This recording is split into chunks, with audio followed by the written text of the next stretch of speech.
Today on SVG News, these Nier fans are far from happy, plus surefire proof that Uncharted's Nathan Drake definitely, without a doubt, kickstarted The Last of Us's apocalypse. Kinda, sorta, okay, not really, at all. Face it, genius. You've been played. Naughty Dog has brought gamers some of the most revolutionary titles of the last several years, but the devs' two crowning achievements are arguably the Uncharted and The Last of Us franchises. No matter what, you keep finding something to fight for. Over the years, The Last of Us fans have even theorized that there may be a deeper connection between Naughty Dog's two biggest series. Some even believe that the two franchises take place in a shared universe. Now, one player's discovery may have further cemented that popular theory. While playing through Uncharted 4, Reddit user kheinrichs547 stumbled upon a pill bottle with a familiar logo. It seems that this medication came from none other than Weston's Pharmacy, a chain that can be spotted throughout The Last of Us 2. At one point in the game, players can even access a safe hidden inside a Weston's Pharmacy, which contains some invaluable supplies for Ellie's journey. As pointed out by other commenters in the thread, Weston's Pharmacy has a lengthy history of appearances in the world of The Last of Us. Weston's locations can be seen in the first game of the series, as well as in the Left Behind DLC that fleshes out Ellie's backstory. In Left Behind, Ellie and her best friend Riley actually look through a Weston's Pharmacy location while they're on the run. Weston's Pharmacy. That sounds promising.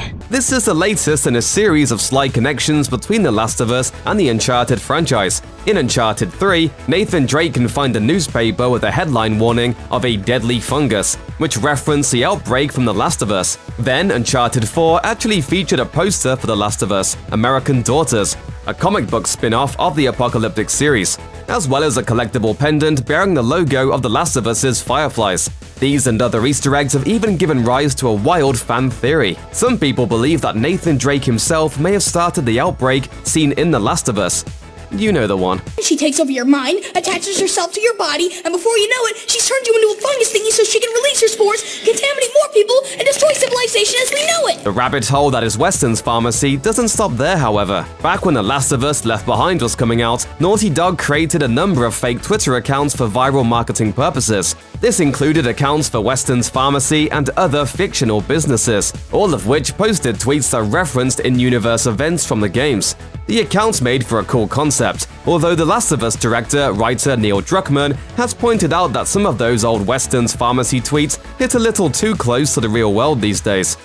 The reviews are in, and Nier Automata players have made it clear that they strongly prefer the Xbox Game Pass version to the Steam release. Ever since the March 17, 2021 release of Nier Automata on Game Pass, Steam players have spoken up to say that they're not okay with getting the short end of the stick. Games Radar reported that gamers are now review bombing the RPG on Steam. And over the past few days, the negative reviews have been stacking up.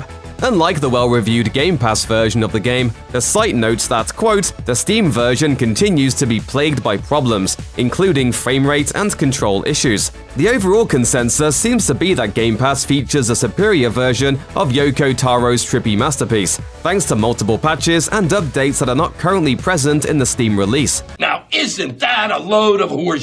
The Steam reviews speak for themselves. User Yellowcake wrote, after letting the Steam port languish for 4 years, Square Enix did the impossible. They put a better version of the game on Game Pass PC with fidelity effects, HDR, borderless mode, and improved performance while doing absolutely nothing about the pre-existing version. Meanwhile, user Santiago wrote, I can't recommend this version anymore. Square Enix never patched the Steam version despite being the first ones to pay full price for the game.